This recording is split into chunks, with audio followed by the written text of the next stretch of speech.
guys, it's me, TJ Tauson, over here at Fisherman's Warehouse in Fairfield. I'm here to talk to you about halibut fishing. Here we're going to be talking about halibut trolling in the bay. So here, for our rig, we are going to be talking about this, what you call a skirt or a hoochie, with this double hook rig. We're also going to be talking about this dodger, right? So the idea behind this rig is to get the dodger to move and swing in the water as you're trolling, while this skirt or this hoochie will kind of dance in the water as the dodger is moving. So they'll move in unison like this, imparting action on this skirt right here. One of the reasons why I chose this color is because white normally works, and it pretty much imitates a lot of the bait fish and a lot of the forage that the halibut will be feeding on inside of the bay, including smelt, anchovies. Outside of the gates, maybe some squid that can also imitate this as well. So going up the rod, we're going to be attaching the dodger and the skirt to our leader, which attaches to a three-way swivel. I specifically use the owners because I was told at one point you have to use quality gear, because if something's going to fail, you don't want it to be your gear, right? So get some quality three-way swivels. On that three-way swivel, you're going to attach your main line, which I'm using 50-pound Suffix 832 in the coastal camo. You're going to attach your main line to your swivel. Then on the other end, you're going to tie a dropper, right? And this is going to be anywhere from 6 inches to a foot. You're going to attach a swivel to the end so you can attach your weight. And the weight that you're going to be using at the bottom can range depending on your depth. It can range anywhere from 8 ounces to 12 to maybe even 16, depending on the wind and the current speed. If the wind and the current speed are high, obviously you're going to want to use a heavier weight so you can bounce on the bottom. Here are the weights that I was referring to when talking about trolling for halibut inside the bay. Here I have these torpedo weights, anywhere from an 8, 12, or 20 ounce. And like I said earlier, that weight is dependent on a couple factors. Those factors are speed of the wind, really how fast your boat, kayak are moving, right? And also the current, right? So if you got some really big tides and your boat is moving really fast, you're going to need to jump up to a really heavier weight. Now here we're going to be talking about why I chose these torpedo weights, right?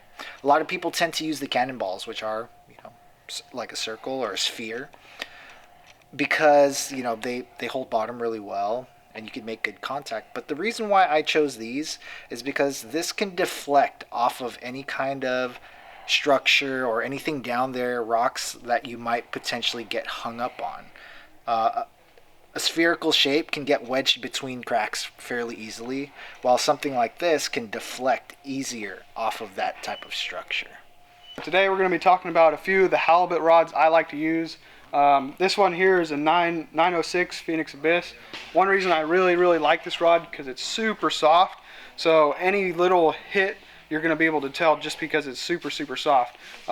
Sometimes with that extra length at 9 feet, you can kind of get away from other people on the boat, but realistically the action I look for is just a super soft rod. Another rod most people might choose just because of the length is this 8-footer, just a simple United Composite Elite super light rod, but then again, going to the tip end, super soft. So for halibut fishing, you want a little bit of backbone, but at the tip end, you want a really soft tip rod to detect those bites, and that would be pretty much about it. So, 9 foot just to get away from the boat a little bit, and then 8 foot for just the average user, super soft rod. So, alright, so today we're going to be talking about the line you might want to use. This right here is basically Suffix 832. It's a high-vis green color, and whenever you're fishing out on the party boats, it might be nice to have something high-vis. Maybe if you get tangled, you might be able to decipher which line's yours. So that's a main line, 50-pound braid. And then for the leader line, I like to use either 20, 25, or 30-pound Seagar. trout and steel headline. And what's beneficial of using this in comparison to maybe blue label or green label, it's a good in between. So it's still soft but still stiff, where blue label is more stiff, so it's not going to have as much action, where the green label is maybe sometimes too soft. So the Seaguar salmon, it's cost efficient and really good line. It's the best in between. Here we have the Owner cutting point 2/0 hook. I like to use this for halibut fishing because it's not too thick and it's really sharp. Right, so we got a really strong hook. And the way I like to rig this hook is utilizing this skirt. So the way I like to rig this is I will tie a double snell knot, attaching a snell knot to the bottom hook, measuring out and tying another snell knot, and it's going to be fixed so this top hook will not move up and down. From there, I like to put on a bobber stopper and then a bead.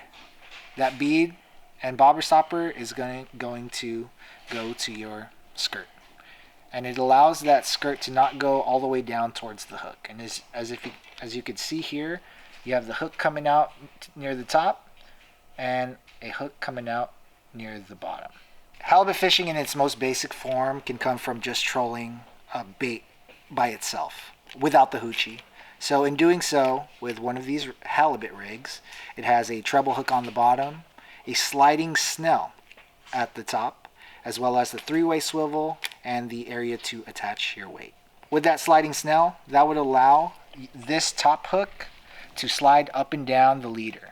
So you would pin the anchovy or herring through the nose, then pin the back hook towards the back of the bait, and slide the hooks closer together, making the bait a little bit more bent. And that bend will cause that bait to rotate in a circle, causing some flash as well as some action in the water to entice halibut bite. My name's TJ. Give me a call at Fisherman's Warehouse. If you have any questions, come on by and see me.